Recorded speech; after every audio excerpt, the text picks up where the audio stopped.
এই ছোট লোক ফকিন্নি, বদমাইশের বাচ্চা, তুই আমাকে বাসায় দিয়ে আসবি এক্ষুনি। তোমাকে তো আমি বাসায় দিয়ে আসার জন্য এখানে নিয়ে আসিনি। তোমার সাথে আমি কিছুক্ষণ টি-20 খেলবো, আর তারপরেই তোমাকে বাসায় দিয়ে আসবো। দেখ, একদম আমার সঙ্গে বাড়াবাড়ি করিস না, কিন্তু খুবই খারাপ হবে, যেটা তুই নিতে পারবি না। ও আচ্ছা, তাই নাকি?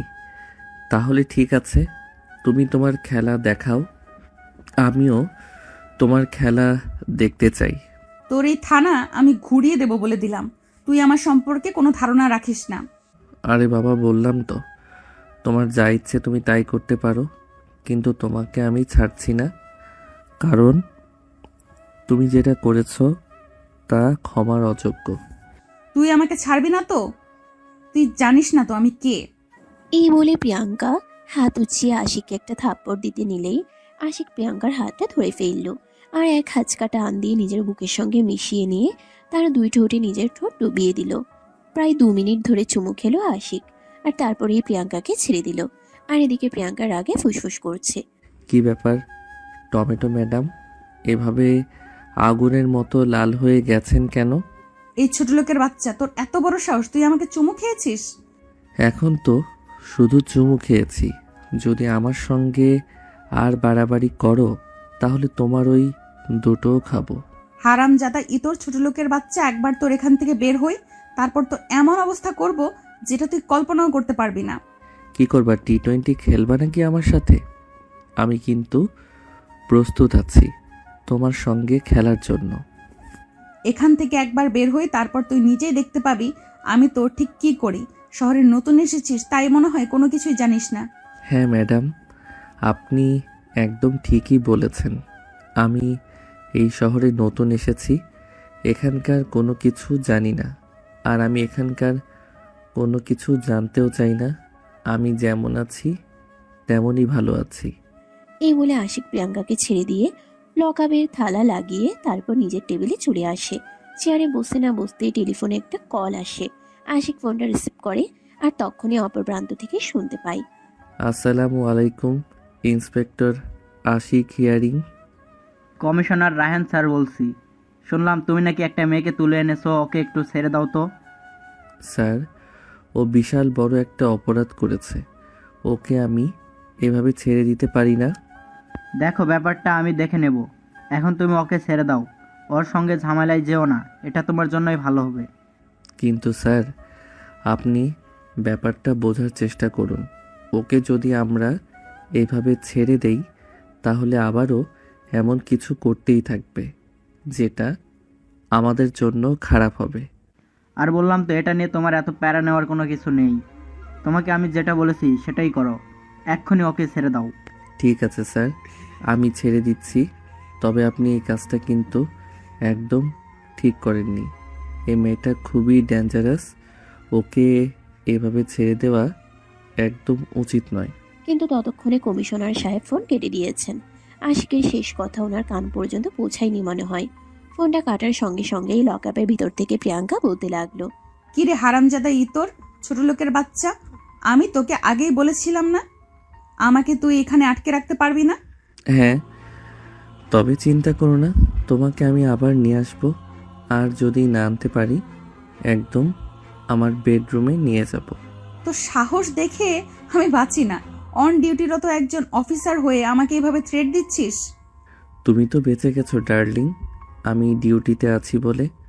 তা না হলে আমি তোমার সঙ্গে এখনই বাসরটা করে নিতাম। ছোট লোকের বাচ্চা, তোকে একবার থানার বাইরে পাই, তারপর তুই দেখতে পারবি আমি কি জিনিস। এই নাও আমার বাসার ঠিকানা, আমার বাসায় চলে আসো, তারপর না হয় দেখে নিও, সেই সুযোগে না হয় আমিও তোমার সঙ্গে বাসরটা করে নিতে পারবো। বন্ধুদের কাছে শুনেছি বিয়ের আগে বাসর করতে আগে অনেক মজা, আমারও এক্সপেরিয়েন্স হয়ে যাবে। ছোট লোক শুয়োরের বাচ্চা, তোর এটা কেটে একদম তোর হাতে ধরিয়ে দিব। তুই চিনতে পারিসনি এখনো আমাকে, আমি কি জিনিস এটা বুঝতে পারবি, সময় পেরোক তবেই। এদিকে তখনই আশিক কনস্টেবলকে ডেকে প্রিয়াঙ্কাকে ছেড়ে দিতে বলল। কনস্টেবল এসে প্রিয়াঙ্কাকে ছেড়ে দেয় আর প্রিয়াঙ্কা থানা থেকে বের হয়ে বাসায় চলে আসে। বাসায় আসার আগে আশিককে অনেক রকম থ্রেট দিয়ে আসছে আশিকের শেষ দেখেই ছাড়বে। থানা থেকে বের হতেই থানার সামনে দাঁড়িয়ে আছে প্রিয়াঙ্কা। গাড়িতে উঠে বসে আর তখন ড্রাইভার গাড়ি চালাতে শুরু করে। প্রিয়াঙ্কা তখন ড্রাইভারকে উদ্দেশ্য করে বলতে থাকে গাড়িটা নিয়ে সোজা তার বাবার অফিসে চলে যাওয়ার জন্য। এদিকে ড্রাইভারও তখন কোনো কথা না বলে গাড়ি নিয়ে সোজা প্রিয়াঙ্কার বাবার অফিসের সামনে চলে আসেন। অফিসের সামনে এনে গাড়ি দাঁড় করাতেই প্রিয়াঙ্কা গাড়ি থেকে নেমে গেল। আর তখনই গাড়ি থেকে নেমে হন হন করে অফিসের ভিতরে ঢুকে গেল। 7ম তলায় তার বাবার কেবিন। লিফটে চড়ে প্রিয়াঙ্কা চলে আসে তার বাবার কেবিনে। তার বাবা যখন একটা গুরুত্বপূর্ণ মিটিংয়ে ব্যস্ত ছিল, কিন্তু প্রিয়াঙ্কা কখনো অজুহাত শোনার মতো মেয়ে নয়। সে হুট করে তার বাবার কেবিনে ঢুকে পড়ে আর তার বাবাকে উদ্দেশ্য করে বলতে থাকে, ড্যাডি কি হচ্ছে এসব? আমি থানায় ছিলাম, তুমি একবারও আমাকে দেখতে গেলে না কেন? মামনি, আমি কমিশনার সাহেবকে ফোন করে সঙ্গে সঙ্গে সবটা জানিয়েছি। তারপর তো আর তোমাকে সেখানে আটকে রাখা হয়নি। তুমি এখন একটু বাইরে গিয়ে দাঁড়াও, আমি একটা গুরুত্বপূর্ণ মিটিংয়ে আছি। আমি তোমার মিটিংয়ের গুষ্টি কিলাই। আমার থেকে তোমার মিটিং বেশি ইম্পর্ট্যান্ট হয়ে গেল। আমি কোনো কথা শুনতে চাই না। তুমি এক্ষুনি মিটিং ক্যান্সেল করো আর আমার প্রশ্নের উত্তর দাও আগে। Please Mamoni, try to understand. এই মিটিংটা কিন্তু আমার জন্য খুবই গুরুত্বপূর্ণ। এখানে প্রায় আমি 300 কোটি টাকার ডিল করব। ওকে ফাইন, তুমি তোমার টাকা নিয়ে পড়ে থাকো। আমাকে তোমার কোনো প্রয়োজন নেই আর আমি তোমাকে কোনো প্রয়োজনে ডাকবো না। গেলাম আমি। এই বলে প্রিয়াঙ্কার আগে ফুসফুস করতে করতে তার বাবার অফিস থেকে বের হয়ে আসে। আর এদিকে তার বাবা তখন পরিস্থিতি সামলে নিয়ে আবারও মিটিং কন্টিনিউ করতে থাকে। অবশেষে তিনি 300 কোটি টাকার ডিল ফাইনাল করেন। আর এদিকে প্রিয়াঙ্কা বাসাতেও চিল্লাচিল্লি শুরু করে দেয়। তার আম্মু নিজের রুমে বিশ্রাম নিচ্ছিলেন। তার চিল্লাচিল্লি শুনে ড্রয়িং রুমে চলে আসেন আর তাকে বলতে থাকেন, কি রে বাবা, কি হয়েছে? তুই কি একটি বারের জন্য মুখ বন্ধ করে রাখতে পারিস না? বাসায় আসতে না আসতে এইভাবে চিৎকার চেঁচামেচি শুরু করে দিতে হয় নাকি? হ্যাঁ, আমি তাই করব। তোমরা তো মনে হয় সব সময় এটা ভুলে যাও যে আমি তোমাদের সন্তান হই। আমার উপর তোমাদের কোনো কর্তব্য দায়িত্ব আছে। তোমরা তো এটা কখনো মনেই রাখতে চাও না। আরে বাবা, তোর এমনটা মনে হওয়ার কারণ কি? তোকে আমরা কোন জিনিসটা কমতি দিয়েছি যার কারণে তোর এমনটা মনে হতে পারে? তুই সবকিছু চাওয়ার আগেই সেটা তোর সামনে হাজির করি, আর তারপরেও কি মনে হয় তোকে আমরা ভালোবাসি না? ছোট লোকই তোর বদমাস পুলিশ এসিপি আমাকে থানায় নিয়ে গেছিল। কই তখন তো তোমরা কেউ গেলে না আমাকে ছাড়িয়ে আনার জন্য। কি বলছিস? তুই তো আমাকে কোনো কিছু জানাসিনি। তাছাড়া আমি তো কিছু জানতেই পারিনি। তাহলে আমি যাব কিভাবে? তুমি না হয় জানতে পারোনি আমাকে ভার্সিটি থেকে তুলে নেওয়া হয়েছিল, কিন্তু ড্যাড তো জানতো। নিজে না গিয়ে কমিশনারকে ফোন দিয়েছে কেন? তোর ড্যাডি মনে হয় ব্যস্ত ছিল কোনো মিটিংয়ে, সেই জন্য হয়তো যেতে পারেনি। তাছাড়া কমিশনারকে তো ফোন দিয়েছিসই, তাহলে আর সমস্যা কি? ও আচ্ছা, তাই বুঝি। তোমাদের কাছে আমার কোনো মূল্য নেই। কমিশনারকে ফোন দিয়ে তাতেই হয়ে গেল। আরে বাবা, তুই এইভাবে বলছিস কেন? তোর বাবা ব্যবসার কাজে খুবই ব্যস্ত থাকেন। তোকে তো কতবার বলা হয়েছে একটু অফিসে যা, একটু ব্যবসা দেখাশোনা কর, কিন্তু তুই তো সেটা করবি না। কেন আমি অফিসে যাব? আর কেনই বা অফিসের দেখাশোনা করতে যাব? তোমরা খুব ভালো করেই জানো আমাকে দিয়ে এইসব কিছু হবে না। আমি আমার মতো একটা স্বাধীনভাবে বাঁচতে চাই। প্লিজ তোমরা আমাকে আমার মতো একটু স্বাধীনভাবে বেঁচে থাকতে দাও। আচ্ছা বাবা, ঠিক আছে, তুই তোর স্বাধীন মতোই বেঁচে থাক। আমরা তো তোকে এই ব্যাপার নিয়ে জোরাজুরি করছি না, কিন্তু ব্যবসা তো আর ছেড়ে দিলে চলবে না। তোর বাবাকে সবকিছু সামলাতেই হবে। এটা বলাতে প্রিয়াঙ্কা অনেক বেশি রেগে গেল। সে রাগে ফুসফুস করতে করতে সেখান থেকে চলে গেল। নিজের রুমে গিয়ে হাতের কাছে যা পাচ্ছিল তাই ছুঁড়ে ফেলে ভাঙচুর শুরু করে দেয়। তার আম্মুর কান পর্যন্ত সেই সব শব্দ চলে আসে, কিন্তু তারপরও তিনি কোনো কথা বলেন না, কারণ তিনি খুব ভালো করে জানেন এখন প্রিয়াঙ্কাকে যাই কিছু বলা হোক না কেন, সে সব কিছু কোনোভাবেই প্রিয়াঙ্কার কান দিয়ে ঢুকবে না। সে তার মতো ভাঙচুর করবেই। যতক্ষণ পর্যন্ত তার রাগ না থামবে ততক্ষণ পর্যন্ত সে ভাঙচুর করে যাবে। তার চাইতে বরং এটাই ভালো হয় তার সঙ্গে কথা না বলে থাকা। এই চিন্তা করে প্রিয়াঙ্কার আম্মু আর প্রিয়াঙ্কার সঙ্গে কোনো কথা বলতে গেলেন না। প্রায় 1 ঘন্টা ধরে চলে এই ধ্বংসযজ্ঞ পর্ব। তার রুমটা একদম জঙ্গলের মতো হয়ে গেছে। চারদিকে এটা ওটা ছড়িয়ে ছিটিয়ে আছে। এই রুমে একটু আগে মনে হয় যুদ্ধ হয়ে গেছে, এমনটাই বোঝা যায়। অবশেষে প্রিয়াঙ্কা ক্লান্ত হয়ে ওয়াশরুমে ঢুকে যায় আর শাওয়ার ছেড়ে দিয়ে ইচ্ছে মতো শাওয়ার নিতে থাকে। আর এদিকে তখনই প্রিয়াঙ্কার আম্মু কাজের মেয়েকে ডেকে প্রিয়াঙ্কার রুমটা পরিষ্কার করিয়ে নেয়, কারণ তিনি খুব ভালো করেই জানেন ওয়াশরুম থেকে বের হয়ে যদি প্রিয়াঙ্কা নিজের রুমটাকে অগোছালো দেখতে পায় তাহলে আরো অনেক বেশি রেগে যাবে, আর তাহলে এর পরিণাম আরো ভয়াবহ হতে পারে। প্রিয়াঙ্কা মেয়েটা বরাবরই এরকম, ছোটবেলা থেকেই প্রচন্ড রাগী আর জেদি। কোটিপতি বাবার একমাত্র আদরের লালন সে। কখনো মা বাবার কাছে মুখ ফুটে থাকে কোনো কিছুই চাইতে হয়নি। মা বাবা তার প্রয়োজন বুঝে আগে সেটা তার সামনে এনে হাজির করেন, আর যেটা প্রিয়াঙ্কাকে আরো বেশি বেখেয়ালি বানিয়ে দিয়েছে। কিন্তু তাতে তার মা বাবার কোনো সমস্যা নেই। তাদের একমাত্র রাজকন্যা বলে কথা, যা চাইবে তাই হবে, এমনটাই তাদের ধারণা। প্রিয়াঙ্কা প্রায় 1 ঘন্টা পর ওয়াশরুম থেকে বের হয়ে আর রুমে আসতেই তার মোবাইলে একটা কল আসে। প্রিয়াঙ্কা মোবাইলটা হাতে নিয়ে কলটা রিসিভ করে, তখনই অপর প্রান্ত থেকে শুনতে পায়, কিরে দোস্ত, কোথায় তুই? তুই কি আমার সাথে মজা নিচ্ছিস নাকি? আরে ভাই, তোর থেকে মজা কেন নেব? আমি তো আজ ভার্সিটিতে যাইনি, আমার শরীরটা ভালো লাগছে না, তাই তোকে ফোন দিয়ে ভাবছিলাম তোকে আমাদের বাসায় আসতে বলবো। ও আচ্ছা, আমি তো ভেবেছিলাম তুই আরো ভার্সিটিতে এসেছিস। যাই হোক, একটা বিশাল বড় প্রবলেম হয়ে গেছে। আমিও ভার্সিটিতে যাইনি, বলতে গিয়েছিলাম কিন্তু চলে এসেছি। এই বলে দুজন কথা বলতে থাকে। প্রিয়াঙ্কা তিশাকে সবকিছু খুলে বলে আজ তার সঙ্গে কি হয়েছে। সবকিছু শুনে তিশা অনেকটাই অবাক হয়, কারণ এই শহরে প্রিয়াঙ্কার সামনে দাঁড়িয়ে কথা বলে এমন সাহস কোনো পুলিশ অফিসারের নেই। আর সেখানে কোনো একজন পুলিশ অফিসার প্রিয়াঙ্কাকে তুলে নিয়ে গেছে আর 1 ঘন্টা থানায় রেখেছে। বিষয়টা জাস্ট অবাক করার মতো। তিশা তখন প্রিয়াঙ্কাকে বলতে থাকে, আরে ভাই, কি বলছিস এসব? তাহলে তো এই পুলিশ অফিসারের কলিজা আছে বলতে হয়, তা না হলে তোর মতো একটা মেয়েকে তো কোনোভাবেই থানায় নিয়ে আটকে রাখতে পারতো না। তবে কি আমি তোকে মিথ্যা কথা বলছি নাকি? যা হয়েছে তাই বলছি। আরে ভাই, তুই আমাকে কেন মিথ্যা বলবি? আর আমি কি তোকে বিশ্বাস করি না নাকি? আমি জানি তুই আমাকে সত্যি কথাই বলছিস। যাই হোক, বাদ দে সব কথা। রাতে পার্টি আছে, যাবি নাকি? দেখ, যেখানে তুই এটা খুব ভালো করেই জানিস আমি পার্টি ছাড়া থাকতে পারি না, সেখানে আবার আমাকে নতুন করে জিজ্ঞাসা করার কি আছে? আমি তো সেটাই বুঝতে পারছি না। আচ্ছা ঠিক আছে, কোনো সমস্যা নেই, চলে আসিস 8টার দিকে। এই বলে প্রিয়াঙ্কা আর তিশা দুজনেই কথা বলা শেষ করে ফোন রেখে দেয়। আর প্রিয়াঙ্কা ড্রেস চেঞ্জ করেই চিল্লাতে শুরু করে তাকে খাবার দেওয়ার জন্য। কাজের মেয়েটা তাড়াহুড়ো করে তার জন্য খাবার নিয়ে আসে। প্রিয়াঙ্কা খাবারে হাত দিয়ে দেখে খাবারটা একটু ঠান্ডা হয়ে গেছে, যেটা দেখে প্রিয়াঙ্কা অনেক বেশি রেগে যায় আর চিৎকার দিয়ে বলতে থাকে, এই ছোট লোক ফকিনের বাচ্চা, তুই জানিস না আমি ঠান্ডা খাবার খেতে পারি না? তাহলে তুই আমাকে ঠান্ডা খাবার দিয়েছিস কেন? এবারে প্রিয়াঙ্কা কাজের মেয়ের গালে বেশ কয়েকটা থাপ্পড় বসিয়ে দেয়। আর তখনই তার আম্মু সেখানে চলে আসে। প্রিয়াঙ্কাকে তিনি বলতে থাকেন, কি হয়েছে, তুমি ওর গায়ে হাত তুললে কেন? হাত তুলেছি, বেশ করেছি। ও জানে না আমি ঠান্ডা খাবার খেতে পারি না, তাহলে কেন আমাকে ঠান্ডা খাবার এনে দিয়েছে? এখানে ওর কোনো দোষ নেই। এই বলে প্রিয়াঙ্কার আম্মু বলতে থাকেন তিনি নিজেই কাজের মেয়েকে প্রিয়াঙ্কাকে ঠান্ডা খাবার দেওয়ার জন্য বলেছেন। কারণ প্রিয়াঙ্কা এখন বড় হয়েছে, কদিন পরেই শ্বশুরবাড়ি যেতে হবে। আর শ্বশুরবাড়ি যাওয়ার পর কেউ তাকে এইভাবে প্রতিবেলায় খাবার তৈরি করে খাওয়াবে না, নিজের খাবারটা নিজেকে তৈরি করে খেতে হবে। অনেক সময় ঠান্ডা খাবার তো অনেক দূরের কথা, বাসি খাবারও খেতে হবে।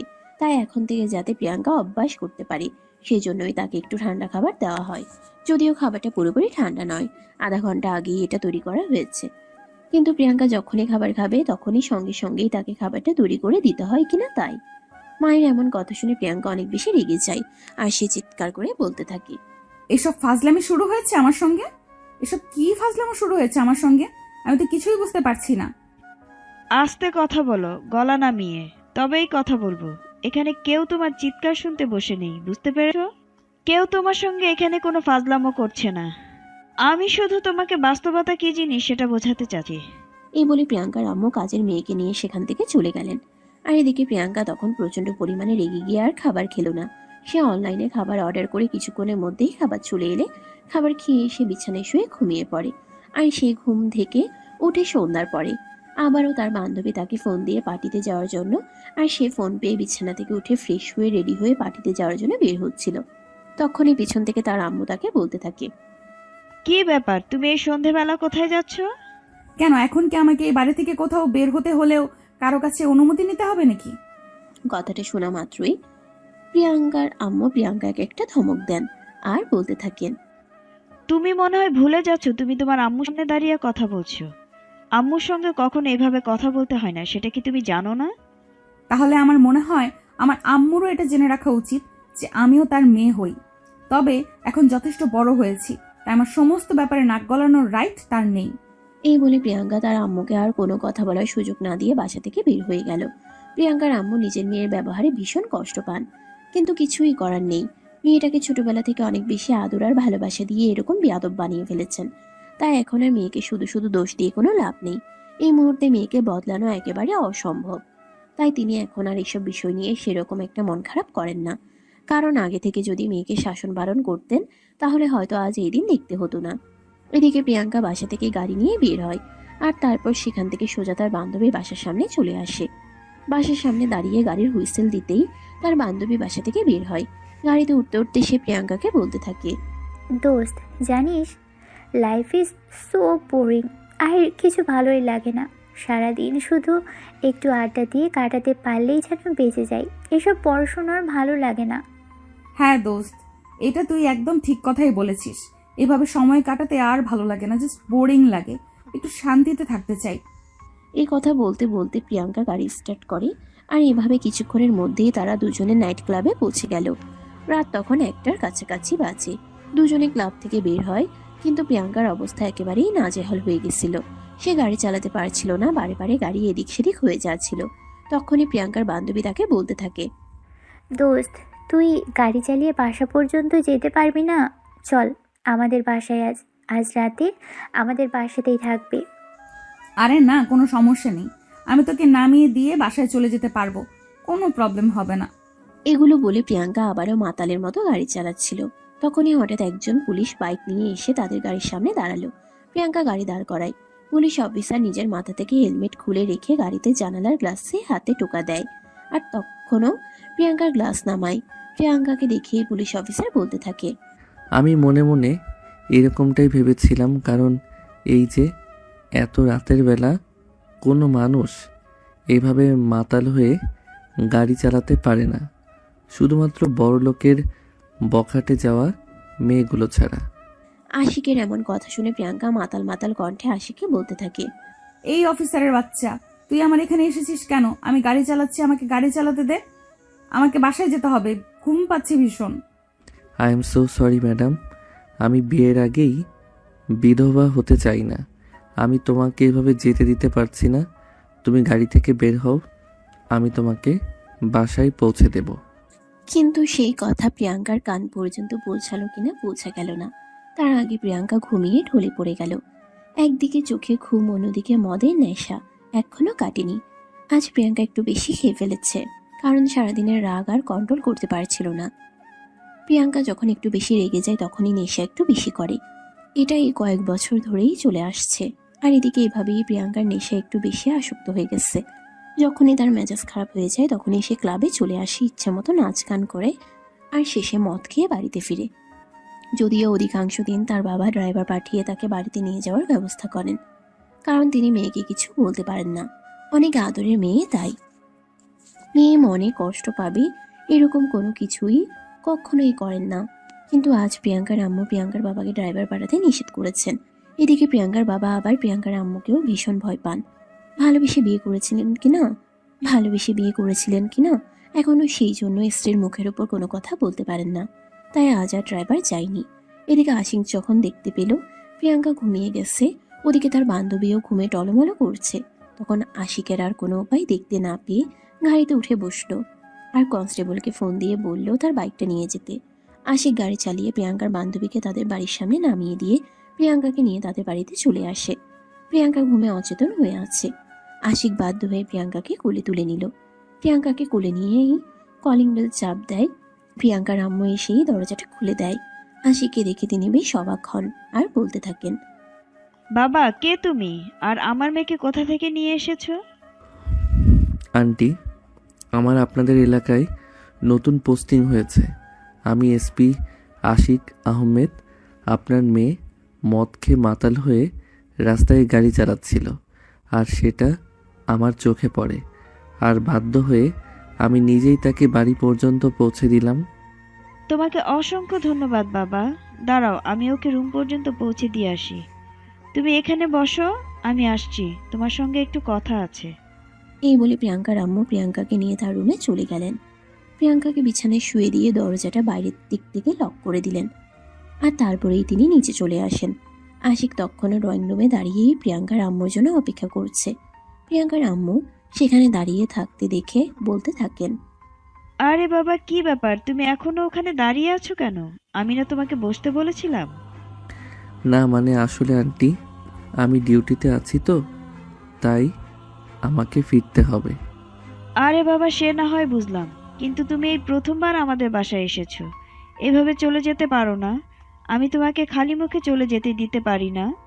তুমি একটু ওয়েট করো, আমি তোমার জন্য একটু চা বানিয়ে নিয়ে আসছি। এইটুকু তো খেয়ে যেতে পারো। অনেক রিকোয়েস্ট করে প্রিয়াঙ্কার আম্মু এই কথাটা আশিককে বলে। তাই আশিক আর প্রিয়াঙ্কার আম্মুর এই কথাটা ফেলতে পারছিল না। তাই আশিক প্রিয়াঙ্কার আম্মুকে বলে, ঠিক আছে আন্টি, তবে আমার হাতে সময় খুবই কম, তাড়াতাড়ি করবেন প্লিজ, অন ডিউটিতে আছি তো। এই কথাটা বলে আশিক ড্রয়িং রুমের সোফায় বসলো। আর এদিকে তখন প্রিয়াঙ্কার আম্মু তাড়াহুড়ো করে কিচেনে চলে গেলেন। আর কিছুক্ষণের মধ্যেই আশিকের জন্য কিছু স্ন্যাক্স আর চা বানিয়ে নিয়ে ড্রয়িং রুমে আসলেন। ট্রে ভর্তি খাবার দেখে আশিক বলতে লাগলো, আরে আন্টি, কি ব্যাপার, আপনি এতগুলো খাবার কেন এনেছেন? আমি তো বলেছিলাম শুধু চা নিয়ে আসতে। প্রিয়াঙ্কার আম্মু তখন কোনো কথা না বলেই খাবারটা আশিকের দিকে এগিয়ে দেন আর রিকোয়েস্ট করেন খাওয়ার জন্য। মায়ের বয়সে একজন মহিলার রিকোয়েস্ট ফেলা যায় না, তার উপর আবার এত রাতে তিনি এত কষ্ট করে এইসব কিছু নিয়ে এসেছেন, এখানে তো মোটেই নয়। তাই আশিক বাধ্য হয়ে খাওয়া শুরু করলো। খাওয়া শেষ হতে প্রায় 15 মিনিটের মতো সময় লাগলো। আশিক খাওয়া শেষ করে প্রিয়াঙ্কার আম্মুর কাছ থেকে বিদায় নিয়ে বাসা থেকে বের হতে যাবে, তখনই পিছন থেকে প্রিয়াঙ্কার আম্মু বলতে থাকে, বাবা, তোমাকে একটা কথা বলার ছিল। হ্যাঁ আন্টি, বলুন কি বলবেন। ইতস্তত হওয়ার কিছু নেই, আমি আপনার ছেলের বয়সী, যা বলবেন নিয়েই তাই বলতে পারেন। না মানে কিভাবে বলবো সেটাই তো ভেবে পাচ্ছি না। বললাম তো আন্টি, এত ইতস্তত বোধ করার কিছুই নেই, আমি আপনার ছেলের বয়সী, যা বলবেন নির্দ্বিধায় বলতে পারেন। কিছুক্ষণ চুপ করে থাকেন প্রিয়াঙ্কার আম্মু, আর তারপরে তিনি আশিককে উদ্দেশ্য করে বলতে থাকেন, না মানে আসলে আমি তোমাকে এটাই বলতে চাইছিলাম, তুমি কি কোনোভাবে আমার মেয়েটাকে পছন্দ করো? প্রিয়াঙ্কার আম্মুর এমন কথায় আশিক অনেকটাই লজ্জা পেয়ে গেল। লজ্জায় লাল চেহারা করে প্রিয়াঙ্কার আম্মুর দিকে তাকিয়ে বলতে থাকে, আসলে আন্টি, আপনি যেরকমটা ভাবছেন অনেকটা সেরকমই। এই তো মোটামুটি 2 মাসের মতো হয় আমি আপনাদের এলাকায় এসেছি। তখন থেকে মাঝে মাঝে আপনার মেয়ের সঙ্গে আমার দেখা হয়ে যায় রাস্তাঘাটে চলাচলের পথে। প্রথম যেদিন আপনার মেয়েকে দেখি সেদিনই আমার ভালো লেগে যায়, কিন্তু আপনি তো আপনার মেয়েকে খুব ভালো করেছিলেন, সে কাউকে পাত্তা দেওয়ার মতো মেয়ে নয়। হ্যাঁ বাবা, সেটা তো আমি খুব ভালো করেই জানি। কোনো ছেলে সহজে আমার মেয়ের সঙ্গে কথা বলা তো দূরের কথা, চোখ তুলে তাকাতেও ভয় পায়। কিন্তু আমি একটু ব্যতিক্রমী, আমি আপনার মেয়ের সঙ্গে সরাসরি কথা বলেছি। তবে আপনার মেয়ে কখন আমাকে সেভাবে সিরিয়াসলি নিয়ে ভাবেনি, সে মনে করেছে আমি সবসময় তাকে মজাই করেছি। প্রিয়াঙ্কার আম্মু তখন আশিকের হাতটা ধরেন আর তারপর বলতে থাকেন, বাবা, আমার এটা বড্ড বেখেয়ালি হয়ে গেছে, বেপরোয়া হয়ে গেছে। মেয়েটাকে কোনোভাবেই কন্ট্রোল করতে পারছি না, তাকে কোনোভাবেই বোঝাতে পারছি না সে যা করছে তা করা একদম ঠিক হচ্ছে না। তখনই আশিক প্রিয়াঙ্কার আম্মুর হাত দুটো ধরে বলতে থাকেন, ঠিক আছে আন্টি, আপনি কোনো চিন্তা করবেন না, আমি আমার জায়গা থেকে সর্বোচ্চ চেষ্টা করব আপনার মেয়েকে ফিরিয়ে আনার জন্য। তবে কতটুকু পারবো সেটা জানি না। এই বলে প্রিয়াঙ্কার আম্মুর থেকে বিদায় নিয়ে আশিক তাদের বাসা থেকে বের হয়ে চলে আসে। ডিউটি শেষ হয় ভোর 4টায়। তারপরেই আশিক বাসায় এসে ঘুমিয়ে পড়ে।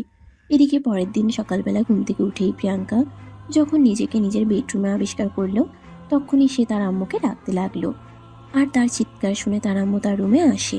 তখন বেলা 11টা বাজে। প্রিয়াঙ্কার আম্মু প্রিয়াঙ্কাকে বলতে থাকে, কি রে বাবা, কি ব্যাপার, এভাবে চিৎকার করছিস কেন? এটা কি বাড়ি নাকি মাছের বাজার তা বোঝা যায় না। আম্মু, আমি কাল কিভাবে বাসায় এসেছি? তখনই প্রিয়াঙ্কার আম্মু প্রিয়াঙ্কাকে সবকিছু খুলে বলে। আর এটা শুনে প্রিয়াঙ্কা বেশ কিছুক্ষণ চুপ করে থাকে। সে ভাবতেই পারেনি আশিক তাকে বাড়ি পর্যন্ত পৌঁছে দিয়েছে। এতদিন ধরে সে শুধু শুধু আশিককে ভুল বুঝে এসেছে, বিভিন্নভাবে আশিককে অপমান করেছে, কথা শুনিয়েছে, কিন্তু সে আশিক তাকে বাড়ি পর্যন্ত পৌঁছে দিল দায়িত্ব নিয়ে। এই বিষয়টা প্রিয়াঙ্কাকে ভীষণ বিমোহিত করেছে। প্রিয়াঙ্কা এবার মনে মনে ঠিক করলো সে আশিকের কাছে সরি বলে তার কাছে ক্ষমা চেয়ে নেবে। এসব চিন্তা করতে করতেই প্রিয়াঙ্কার আম্মু প্রিয়াঙ্কার জন্য খাবার এনে দিল। আর প্রিয়াঙ্কা খাবার খেয়ে নিজের রুমে চলে গেল। বেশ কিছুক্ষণ বিশ্রাম নিয়ে তার বান্ধবীকে ফোন দিল। দুবার রিং হতেই তার বান্ধবী ফোনটা রিসিভ করে।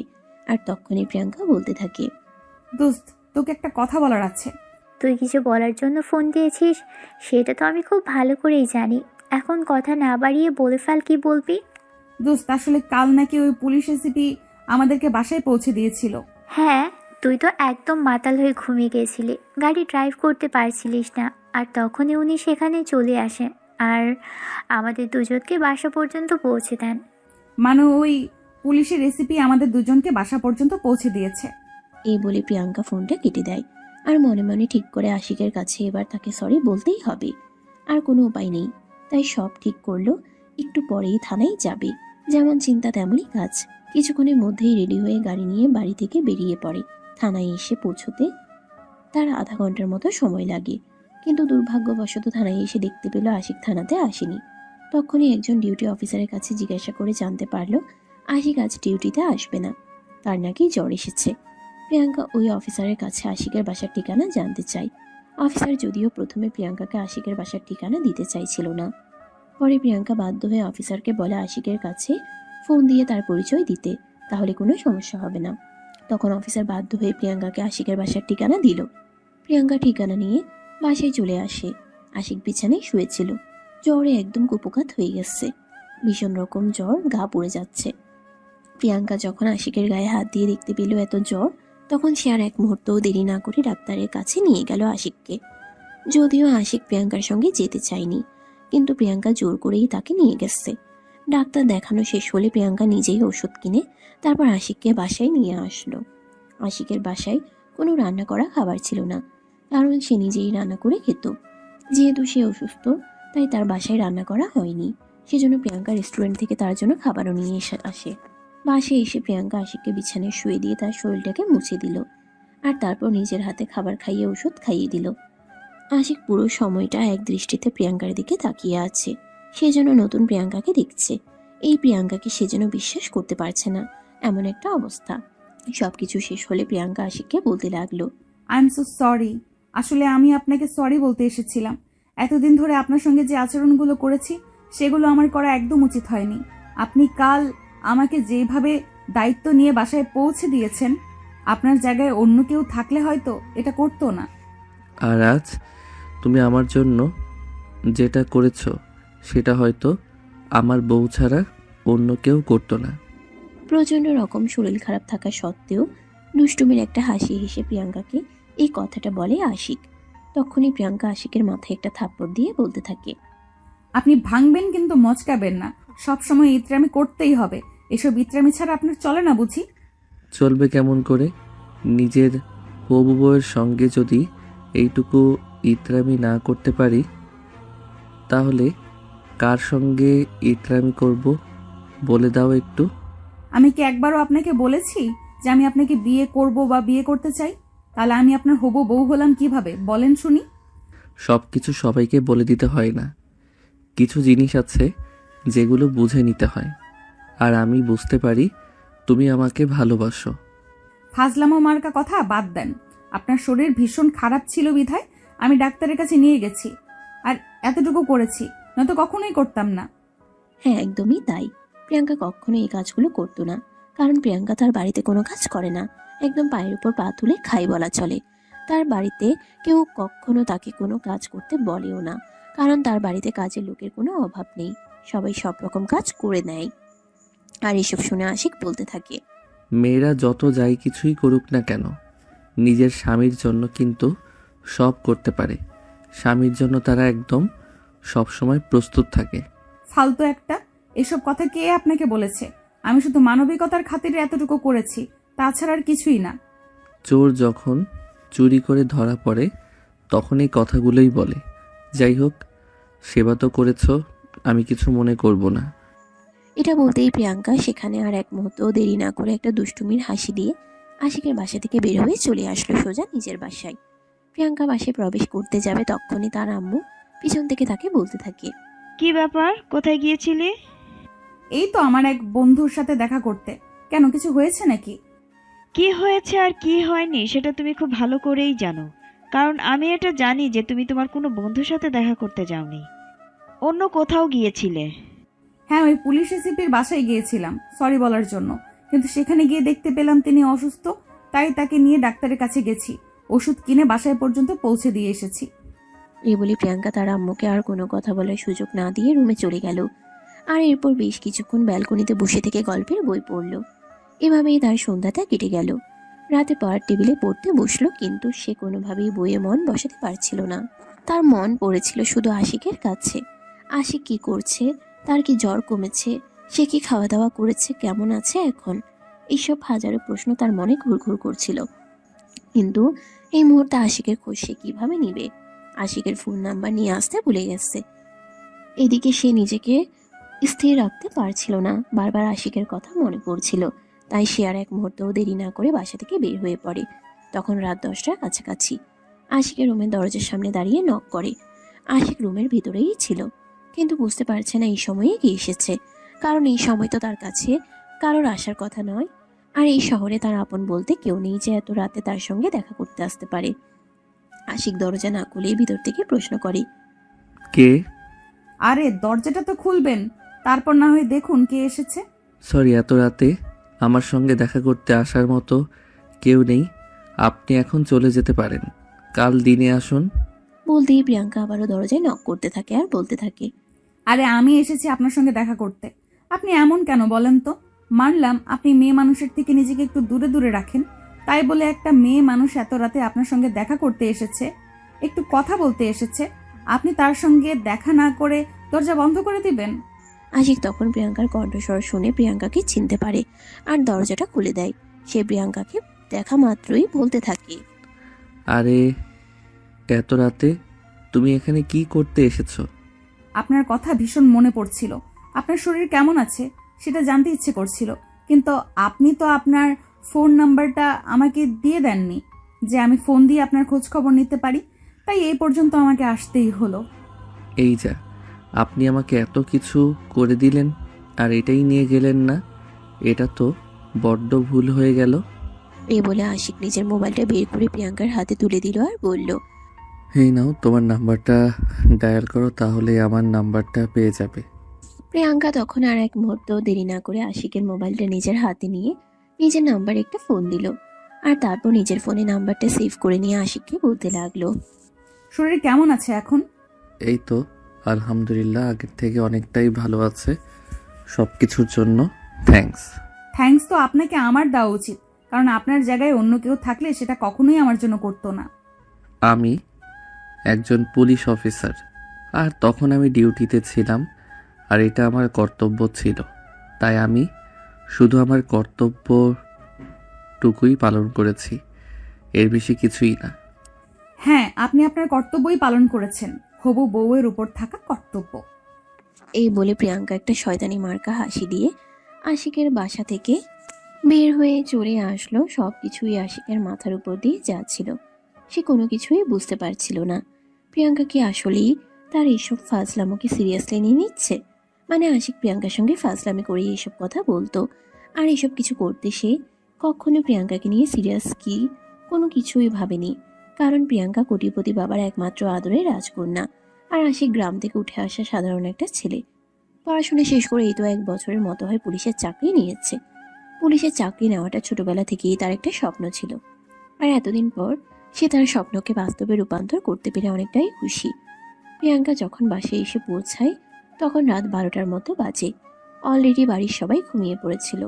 হঠাৎ করেই দরজা খোলার আওয়াজ পেয়ে প্রিয়াঙ্কার মা তার রুম থেকে বের হয়ে আসেন আর প্রিয়াঙ্কাকে দেখেই বলতে থাকেন, কি ব্যাপার, তুমি এতক্ষণ কোথায় ছিলে আর এত রাতে কোথা থেকে এসেছো? গাড়ির আওয়াজ শোনা গেল।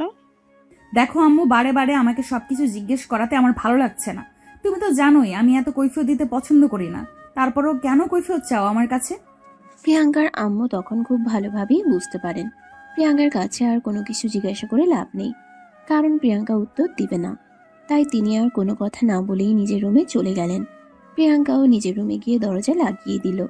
বিছানায় শুয়ে ঘুমানোর চেষ্টা করছিল, কিন্তু তারপরেও ঘুম আসছিল না। বারবার শুধু আশিকের কথাই মনে পড়ছিল।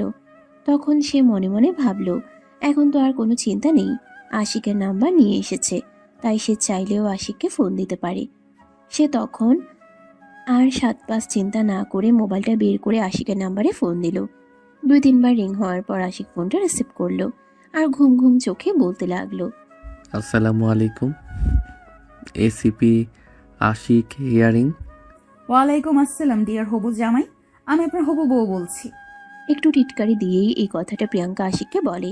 আর তখনই আশিক বুঝতে পারে এটা প্রিয়াঙ্কা ছাড়া অন্য কেউ হতেই পারে না। তখনই ফোনের অপর প্রান্ত থেকে আশিক বলতে থাকে, তা কি হবু জামাইকে ছাড়া থাকতে ইচ্ছে করছে না নাকি? তাহলে এখানেই থেকে যেতে দুজনে, বিয়ের আগে না হয় বাসরটা করে নিতাম। এটা শুনে প্রিয়াঙ্কা বলতে থাকে, সেটা যদি তুমি একবার আমাকে রেখে দিতে চাইতে তাহলে তো হলোই, একবারও তো থাকার জন্য বলনি, তাই তো আমাকে চলে আসতে হলো। আমি তো রেডি হয়ে গেছিলাম, তুমি থাকতে বললেই থেকে যেতাম। ও আচ্ছা, তাই বুঝি। তাহলে এখন চলে আসো। আমি কিন্তু সিরিয়াস, আমি কিন্তু সত্যি সত্যিই চলে আসব। তখন কিন্তু আবার আমাকে পাগল বলতে পারবে না। কি ব্যাপার, আমাকে মুহূর্তের মধ্যেই আপনি থেকে তুমি করে বলা হচ্ছে? হবু জামাই আর বিয়ের পর তো তোমাকে তুমি করেই বলতে হবে, তাই আগে থেকে অভ্যাস করছি যাতে পরবর্তীতে কোনো সমস্যা না হয়। ও আচ্ছা, তাই বুঝি। আচ্ছা ঠিক আছে, এখন ঘুমিয়ে পড়ো, আমারও শরীরটা টায়ার্ড লাগছে, ঘুমাতে হবে। এই বলে আশিক ফোনটা রেখে দিল আর বিছানায় শুয়ে ঘুমিয়ে পড়ল। এদিকে প্রিয়াঙ্কাও মোবাইলটা বুকের উপর রেখে ঘুমিয়ে পড়ল। এরপর দেখতে দেখতে চলে গেল আরো 3 দিন। ইতিমধ্যে আশিকের জ্বর সেরে উঠেছে, সে এখন মোটামুটি অনেকটাই সুস্থ আছে। তাই আগামীকাল থেকে ডিউটিতে যাবে বলে ঠিক করেছে। সবকিছু গোছাচ্ছিল, রান্নাবান্না করছিল, তখনই হঠাৎ করে মোবাইলটা বেজে উঠে। আশিক মোবাইলটা হাতে নিয়ে দেখে প্রিয়াঙ্কা তাকে ফোন দিয়েছে। 2 বার রিং হতেই আশিক ফোনটা রিসিভ করলো আর তখনই অপর প্রান্ত থেকে প্রিয়াঙ্কা বলতে লাগলো, কি ব্যাপার মাই ডিয়ার হবু হাজবেন্ড, কি করা হচ্ছে এখন? কি আর করব, কাল থেকে তো ডিউটিতে জয়েন করতে হবে, তাই নিজের কাজগুলো একটু গোছাচ্ছিলাম, এই আর কি। তাছাড়া আর কি করব, আমার তো আর ঘরে বউ নেই যে বউকে আদর করব। বউকে বাড়িতে নিয়ে গেলেই তো পারো, তাহলেই তো বউয়ের আদর, ভালোবাসা আর যত্ন সব কিছুই একসঙ্গে পেতে পারো। আচ্ছা শোনো, তোমার সঙ্গে আমার একটু কথা আছে, আমি কোনো একদিন তোমার সঙ্গে দেখা করে সরাসরি কিছু বলতে চাই। আশিকের এমন কথা শুনে প্রিয়াঙ্কা মনে মনে ভাবতে থাকে, আশিক হয়তো তাকে প্রপোজ করবে, ভালোবাসার কথা বলবে। তাই সে আশিকের কথাই রাজি হয়ে গেল এবং আশিক কবে দেখা করতে চাই সেটা জানতে চাইলো। তখনই আশিক প্রিয়াঙ্কাকে বলতে লাগলো, তুমি আগামীকাল অথবা পরশু আমার সঙ্গে একবার দেখা করো, থানায় নয়, বাইরে কোথাও। আচ্ছা ঠিক আছে, টাইম বলে দেবেন, আমি সময় মতো চলে আসব। আশিকের এমন কথা শুনে প্রিয়াঙ্কা একদম নিশ্চিত হয়ে যায় যে আশিক তাকে ভালোবাসার কথা বলবে, আর সেজন্যই হয়তো বাইরে দেখা করতে চাইছে। কারণ ভালোবাসার কথা তো আর থানাতে বলা যাবে না।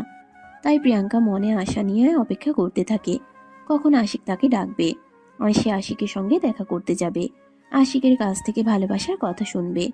2 দিন পরে একদিন দুপুরবেলা আশিক প্রিয়াঙ্কাকে ফোন দিল।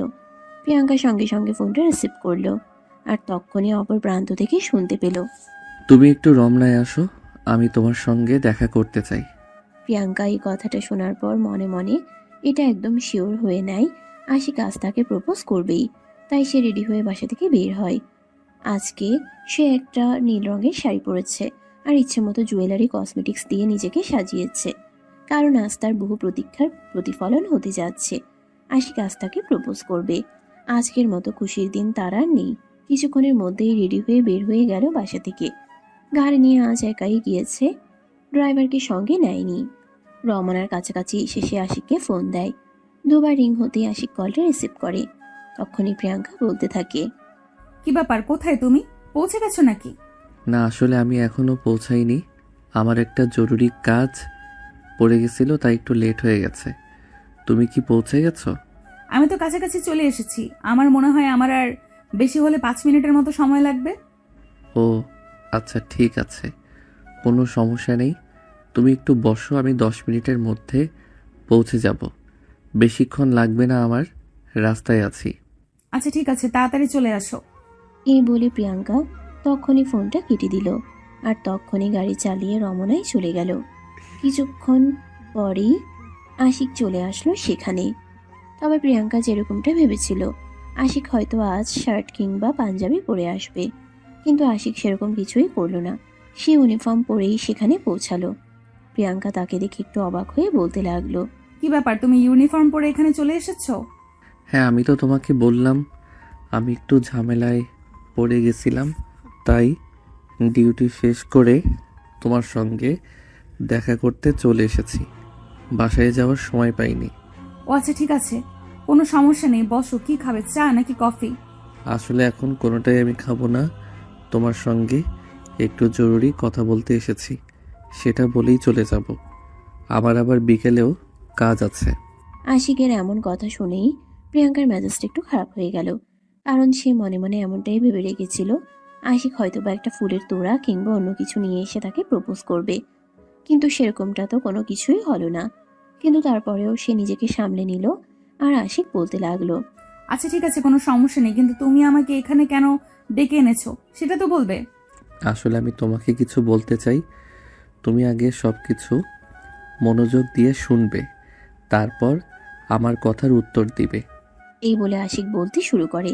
এতদিন ধরে সে যা কিছু করেছে প্রিয়াঙ্কার সঙ্গে সবকিছুই ফাজলামো ছিল, মাত্র কোনো কিছুই সিরিয়াস নয়। কারণ প্রিয়াঙ্কা এখন বিষয়টাকে সিরিয়াস ভাবতে শুরু করেছে, তাই তাকে এই বিষয়গুলো বলা প্রয়োজন। আর এই জন্যই তাকে এই কথাগুলো বলতে এসেছে এখানে। কথাগুলো শুনে প্রিয়াঙ্কার পায়ের নিচ থেকে যেন মাটি সরে যাচ্ছিল। সে কেন কিছুই ভাবতে পারছিল না, মনে হচ্ছিল সে যেন শূন্যে ভাসছে। তার সামনে পিছনে কোনো কিছুই নেই, তার চোখ অন্ধকার হয়ে আসছিল।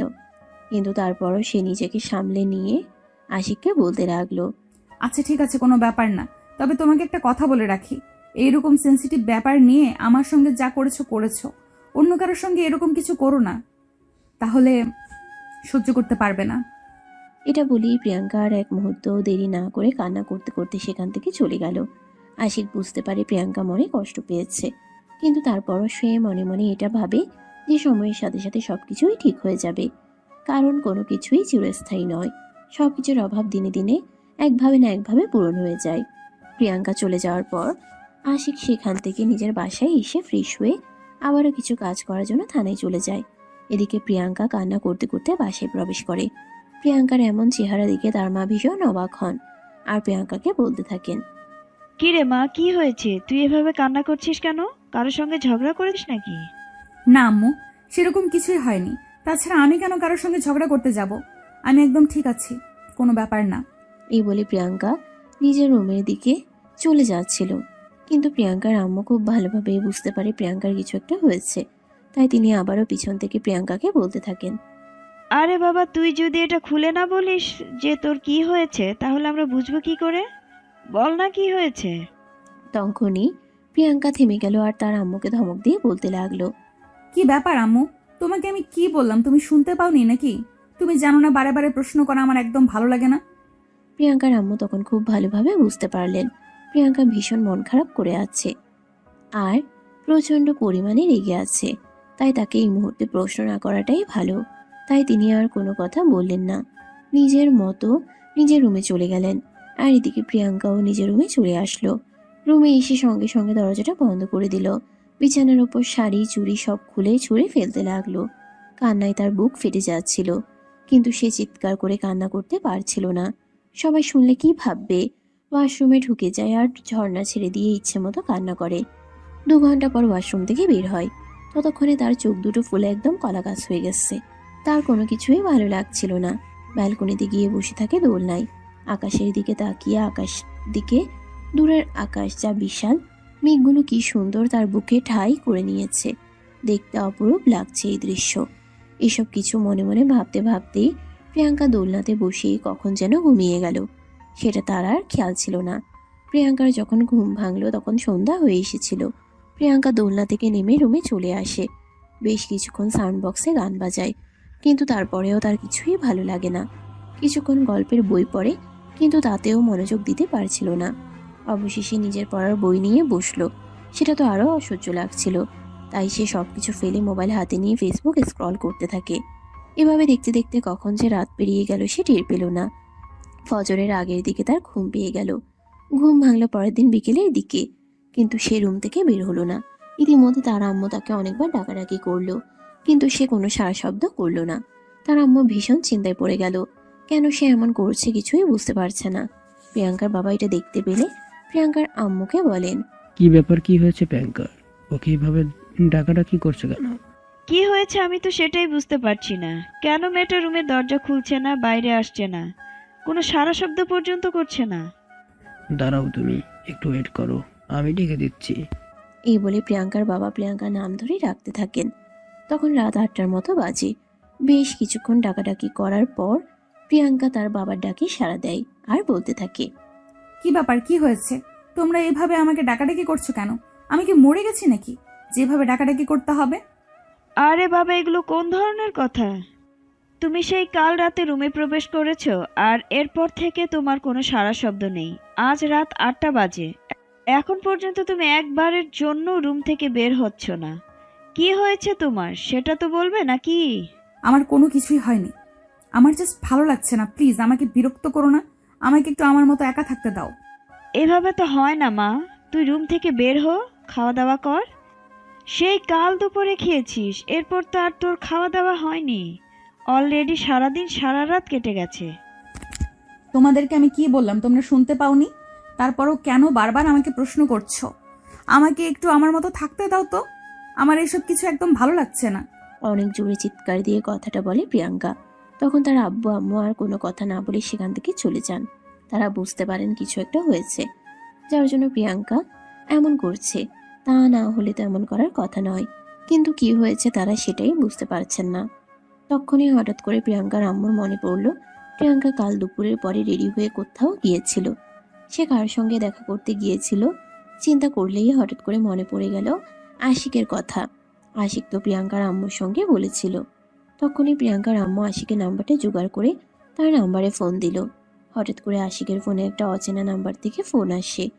প্রিয়াঙ্কা একটু অবাক হলো, কিন্তু তারপরেও ফোনটা রিসিভ করলো। আর তখনই প্রিয়াঙ্কার আম্মু বলতে লাগলো, আচ্ছা বাবা, তুমি আমাকে একটা কথা বলো তো, তুমি কি প্রিয়াঙ্কাকে কিছু বলেছো? কেন আন্টি, কি হয়েছে? কাল বিকেল থেকে প্রিয়াঙ্কা রুমের ভিতর দরজা বন্ধ করে রেখেছে।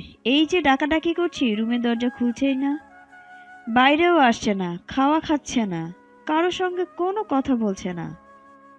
আসলে আন্টি, প্রিয়াঙ্কা কাল বিকেলে আমার সঙ্গে দেখা করতে এসেছিল। আমি তাকে ডেকেছিলাম। এই বলে আশিক প্রিয়াঙ্কার আম্মুকে সবকিছু খুলে বলে। সবকিছু শুনে প্রিয়াঙ্কার আম্মু বলতে থাকে, দেখো, আমার মনে হচ্ছে তুমি প্রিয়াঙ্কাকে এই কথাগুলো ফাজলামো করে বললেও সে এই বিষয়গুলো সিরিয়াসলি নিত, আর তোমাকে নিয়ে সিরিয়াসলি ভাবতো। কিন্তু আন্টি, আমি সত্যি বলছি, আমি আপনার মেয়েকে সিরিয়াসলি কখনো কোনো কিছু বলিনি। ও প্রচণ্ড রাগী, তাই সব সময় ওকে নিয়ে এভাবে মজা করতাম। আমার ভালো লাগতো ওকে রাগাতে। কিন্তু আমার মেয়েটা এসবের মধ্যেই নিজের ভালোবাসা খুঁজে নিয়েছে। এই বলে প্রিয়াঙ্কার আম্মু আশিককে সবকিছু বুঝিয়ে বলেন আর বলতে থাকেন। আশিক যেন প্রিয়াঙ্কার সঙ্গে একবার কথা বলে নেয়, কারণ প্রিয়াঙ্কা সত্যি সত্যি আশিককে ভালোবাসে। আশিক তখন অন ডিউটিতে ছিল, তাই তখন প্রিয়াঙ্কাদের বাড়িতে আসা সম্ভব ছিল না। পরের দিন সকালবেলা আশিক ডিউটি শেষ হলে বাসায় না গিয়ে সোজা প্রিয়াঙ্কাদের বাসায় চলে আসে। তখন ভোর 7টা বাজে। কলিং বেল চাপ দিতেই কাজের মেয়ে এসে দরজা খুলে দেয়। আশিককে দেখে সে একটু অবাক হয়, কারণ আশিকের গায়ে তখনও ইউনিফর্ম ছিল। সে একটু অবাক হয়, সেই সাথে একটু ভয়ও পেয়ে আশিককে বলতে থাকে, আপনি এখানে? আমাকে দেখে ভয় পাওয়ার কোনো কারণ নেই। আমি এমনিতে এসেছি, প্রিয়াঙ্কার সঙ্গে দেখা করছি। প্রিয়াঙ্কা কোথায়? ম্যাডাম তো নিজের ঘরেই আছেন, কিন্তু আপনি কি? আপনাকে তো চিনতে পারলাম না। আমাকে তোমার চিনতে হবে না। তোমার ম্যাডামের রুমটা আমাকে দেখিয়ে দাও। আমি তোমার ম্যাডামের সঙ্গে দেখা করতে এসেছি। কাজের মেয়েটা তখন আর কোনো কথা বলল না।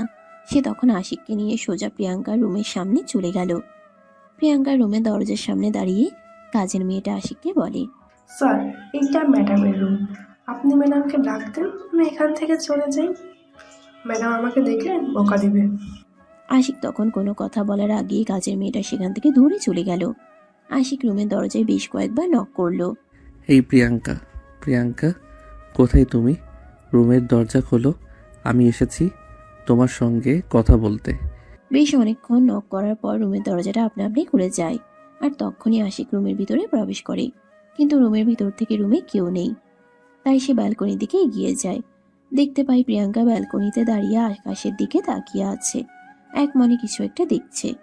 আশিক প্রিয়াঙ্কার পিছনে গিয়ে দাঁড়ায় আর তার কানের কাছে মুখ নিয়ে বলতে থাকে, কি ব্যাপার ম্যাডাম, এসব কি করা হচ্ছে?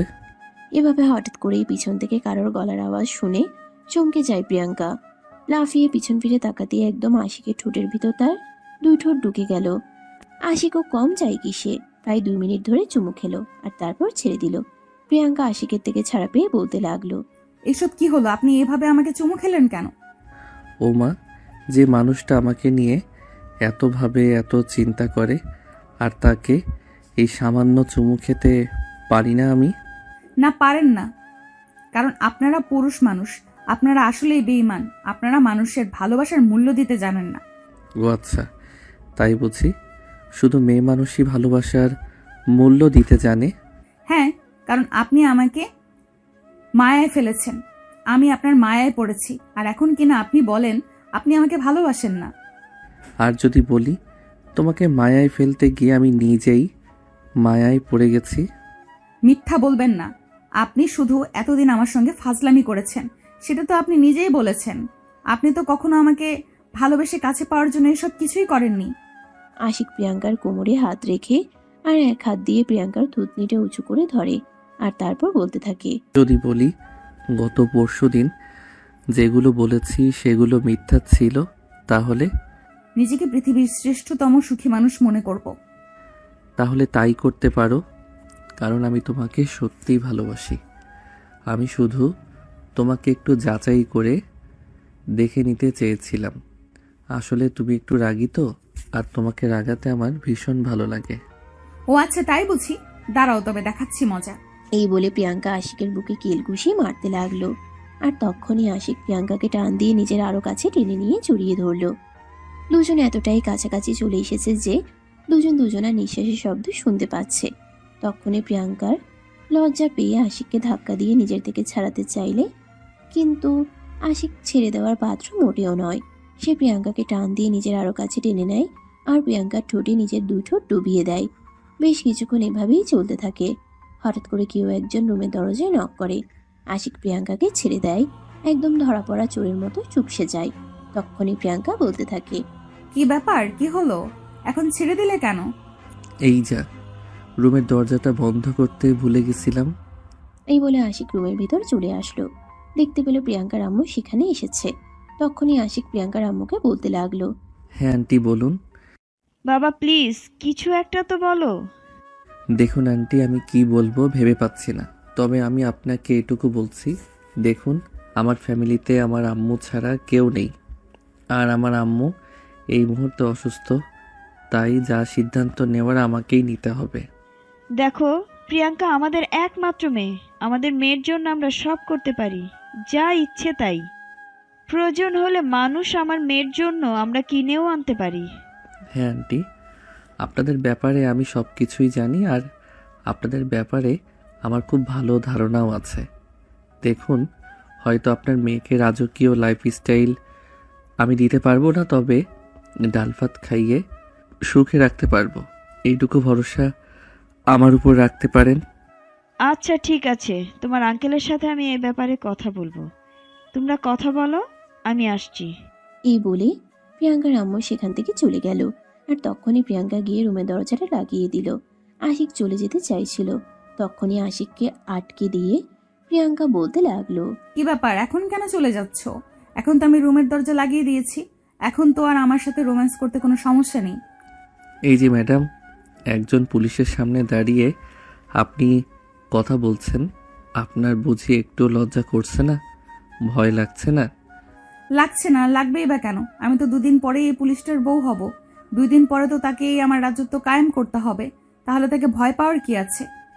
ও আচ্ছা, তাই বুঝি। তাহলে সময় হলে দেখা যাবে। এখন আমি যাই। না সাহেব, এখন তোমার যাওয়া হবে না। আম্মু আমাদের সবার জন্য নাস্তা রেডি করছেন। নাস্তা করে তবেই যাবে। আরে না ডিয়ার, আমার ঘুমাতে হবে। সারা রাতে ডিউটিতে ছিলাম, এখন বাসায় চলে যাই, অন্য সময় আসবো। কিন্তু প্রিয়াঙ্কা কথা শোনার মতো মেয়ে নয়, সে যেটা বলবে সেটাই করবে। তাই সে আশিককে আর যেতে দিল না। জোর করেই আশিকের সঙ্গে রুমে বসে গল্প করতে লাগলো। এদিকে ঠিক আধা ঘন্টা পরেই প্রিয়াঙ্কার আম্মু নাস্তা রেডি করে তাদেরকে টেবিলে রেখে নিল। তারপর সবাই মিলে একসঙ্গে নাস্তা করলো। প্রিয়াঙ্কার বাড়ির ডাইনিং টেবিল আজ উৎসব মুখর। দুদিন একদম নীরব শুনশান ছিল, কোনো আনন্দ উল্লাস ছিল না। আজ মেয়ের মুখে খুশি দেখে প্রিয়াঙ্কার বাবাও অনেক খুশি, কারণ তিনি মেয়েকে সারা জীবন এভাবেই খুশি দেখতে চান, আর তার জন্যই তো জীবনের এত কিছু করা। নাস্তা শেষ হলে আশিক প্রিয়াঙ্কা এবং তার ফ্যামিলির সবার কাছ থেকে বিদায় নিয়ে নিজের বাসায় চলে গেল। যেহেতু প্রিয়াঙ্কাদের বাড়ি থেকে নাস্তা করে এসেছিল, তাই আর রান্না করতে হলো না। বাসায় এসে ফ্রেশ হয়ে ঘুমিয়ে পড়ল। সন্ধ্যায় ঘুম ভাঙল প্রিয়াঙ্কার কলে। ঘুম ঘুম চোখে আশিক ফোনটা রিসিভ করে, আর তখনই অপর প্রান্ত থেকে শুনতে পায়। কি ব্যাপার, আমার পুলিশ জামাইটা কি করছিল? এখনো ঘুমাচ্ছিল নাকি? হ্যাঁ, ঘুমাচ্ছিলাম তো।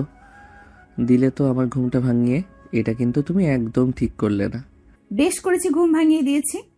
এখন বাসা থেকে বের হও, আমার ফুচকা খেতে ইচ্ছে করছে। আমাকে নিয়ে ফুচকা খেতে যেতে হবে। আচ্ছা, তাই বুঝি।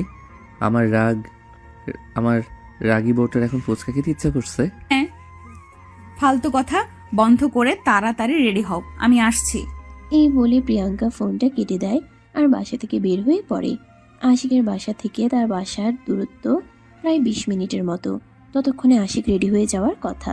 প্রিয়াঙ্কা গাড়ি নিয়ে আশিকের বাসার সামনে চলে গেল। আশিক ঘুম থেকে উঠে কোনো রকমে রেডি হয়ে নেয়, আর তখনই দরজায় কারো নক করার আওয়াজ শুনতে পেয়ে দরজা খুলে দেখে প্রিয়াঙ্কা দাঁড়িয়ে আছে। প্রিয়াঙ্কা আজ আবারও পিঙ্ক কালারের একটা শাড়ি পরে এসেছে, যাতে প্রিয়াঙ্কাকে একদম অপ্সরীদের মতো লাগছে। প্রিয়াঙ্কাকে দেখা মাত্রই আশিক বলতে লাগলো, এখনই যদি এভাবে আমার সামনে আসো, তাহলে তো বিয়ের আগেই বাসরটা করে নিতে হবে। একবারও না করেছি তোমাকে। চলো তাহলে শুরু করি। এই যা, একদম ফাইজলামি করো না। এখন চলো তো, যাওয়া যাক, আমি রেডি। এই বলে আশিক আর প্রিয়াঙ্কা দুজনেই বাসা থেকে বের হয়। তখন প্রিয়াঙ্কা বলতে থাকে, গাড়ি তোমার বাসায় রেখে যাব, তুমি বাইক বের করো, তোমার সঙ্গে বাইকে যাব। বয়ফ্রেন্ডের সঙ্গে বাইকে ঘুরতে যাওয়া এটা আমার অনেক দিনের ড্রিম। ও আচ্ছা, তাই বুঝি। ঠিক আছে, চলো তাহলে। এই বলে আশিক আর প্রিয়াঙ্কা দুজনেই বাসা থেকে বের হয়। আশিক বাইক বের করে আর তারপরেই দুজন রওনা দেয়। সারা সন্ধ্যা দুজনে ঘোরাঘুরি করলো, আর তারপর ফুচকা খেয়ে প্রিয়াঙ্কাকে তাদের বাসায় পৌঁছে দিল। এদিকে আশিকের ডিউটি টাইম হয়ে যাওয়ায় আশিক বাসে এসে রেডি হয়ে সঙ্গে সঙ্গে ডিউটিতে চলে গেল। এরপর দেখতে দেখতে চলে গেল বেশ কিছুদিন। আশিকের আম্মুর সঙ্গে প্রিয়াঙ্কার বাবা দেখা করেন এবং তাদের বিয়ের ব্যাপারে কথা বলেন। আশিকের আম্মু তখন এই সব কিছু শুনতে পেয়ে আর দ্বিমত করেন না, কারণ তিনি তো ছেলের আম্মু। তিনি তো সবসময় চাইবেন তার ছেলে যেন ভালো থাকুক। তাই তিনি প্রিয়াঙ্কার আব্বুর প্রস্তাব পাওয়ার সঙ্গে সঙ্গে রাজি হয়ে গেলেন। অতঃপর দুই পরিবারের সম্মতিতে আশিক আর প্রিয়াঙ্কার বিয়েটা মহা ধুমধামের সঙ্গে অনুষ্ঠিত হলো। আজ প্রিয়াঙ্কা আর আশিকের শুভ বিবাহের কাজ সুসম্পন্ন হয়েছে। আশিকের ভাড়া বাসায় প্রিয়াঙ্কাকে নিয়ে আসা হয়েছে। যদিও প্রিয়াঙ্কার বাবা চাইতো আশিক আর প্রিয়াঙ্কা তাদের বাড়িতেই থাকুক, কিন্তু আশিক একজন পুলিশ এসিপি, তাই সে প্রিয়াঙ্কার বাবাকে পরিষ্কার জানায় প্রিয়াঙ্কাকে তার ভালোবাসা দিয়ে আসতে হবে। আর প্রিয়াঙ্কাও আশিককে প্রচন্ড পরিমাণে ভালোবাসতো, তাই আশিকের কথার কোনো রকম অবাধ্য সে হতে চায়নি। সে জানতো আশিক তাকে যেখানেই রাখুক না কেন তাকে খুব ভালো রাখবে এবং ভীষণ ভালো থাকবে সেখানে।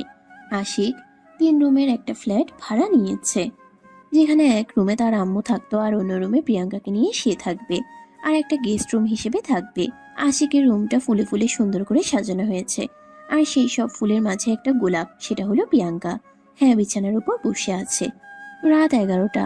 আশিক রুমে প্রবেশ করে দরজাটা লাগিয়ে দিয়ে প্রিয়াঙ্কার পাশে এসে বসে। ঘুমটা তুলতেই দেখতে পাই ঘুমটার আড়ালে টুকটুকে লাল লাজুক পুতুল বউটা বসে আছে। আশিক প্রিয়াঙ্কার কপালে আলতো করে একটা চুমু খেলো, আর তারপর বলতে লাগলো, আজ বুঝি আমার সমস্ত অপেক্ষার অবসান হলো। আর আমার ভালোবাসার মানুষটা সারা জীবনের জন্য আমার হয়ে গেল। এই বলে তারা দুজনে গল্প করতে লাগলো। এভাবে দেখতে দেখতে বেশ অনেকক্ষণ সময় কেটে গেল। তখনই হঠাৎ করে প্রিয়াঙ্কা আশিককে বলতে লাগলো, এইভাবে আর কতক্ষণ বসে গল্প করবে? রাত তো শেষ হয়ে গেল, খেলবে না? ও মা, এটা তুমি কি বললে? না খেলে থাকা যায় নাকি? এই একটা রাতের জন্য দীর্ঘ 27টা বছর অপেক্ষা করেছি, আর এখন যদি একটু না খেলি তাহলে কি চলবে নাকি? তাহলে আর দেরি করছো কেন? শুরু করো। বলতেই আশিক আর এক মুহূর্তও দেরি না করে রুমের লাইট অফ করে দিল। এটা দেখেই প্রিয়াঙ্কা বলতে লাগলো, আরে তুমি রুমের লাইট কেন অফ করলে? আরে কি বলো তুমি? লাইট অফ না করলে আমাদের ভিউয়ার্স এখনো রয়ে গেছে, তারা আমাদের বাসর দেখে ফেলবে না? হ্যাঁ, এটা তো তুমি একদম ঠিক কথাই বলেছো। আরে ভিউয়ার্স, আপনারা এখন এখানে কি করছেন? আপনারা আপনাদের বউদের সাথে গিয়ে রোম্যান্স করুন, আর এখানে আমি আর আমার জামাই T20 খেলবো। আপনাদের সঙ্গে না হয় দেখা হবে আবারও অন্য কোনো এক ভালোবাসার গল্পে। আজ এখান থেকেই বিদায় হন। সে পর্যন্ত সবাই ভালো থাকবেন, সুস্থ থাকবেন। আল্লাহ হাফেজ।